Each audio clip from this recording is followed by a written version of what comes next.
ప్రతి ఉదయం ఈ గేట్లు తెరుచుకున్నప్పుడు లోపలికి వచ్చే ప్రతి అడుగు ఒక కలని మోస్తుంది.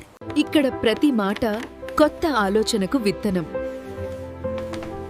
ప్రతి సమాధానం ఒక ఆరంభం. ఇక్కడ పడిపోవడం పాఠం, ఎగరడం జీవిత పాఠం. ఈ గోడలు పిల్లల కలలతో నిండిపోయాయి. ప్రతి చిత్రంలో ఓ భవిష్యత్తు, ప్రతి ఆలోచనలో ఓ విజయ కథ. ఇక్కడ కలలు పుస్తకాలలో వ్రాయబడవు, అవి జీవితంలో వ్రాయబడతాయి. ఇక్కడ మొదలైన కలలు మళ్ళీ ఇక్కడకే తిరిగి వస్తాయి. గురువుల ఆశీర్వాదంలో ప్రతి పిల్లాడి భవిష్యత్తు మళ్ళీ పుడుతుంది. ప్రతి కలకి ఇక్కడ ఒక ఆరంభం ఉంది, ప్రతి ఆశకి ఒక ఆకాశం ఉంది. శ్రీ నవోదయ అకాడమీ. ఇక్కడ కలలు నిజమవుతాయి.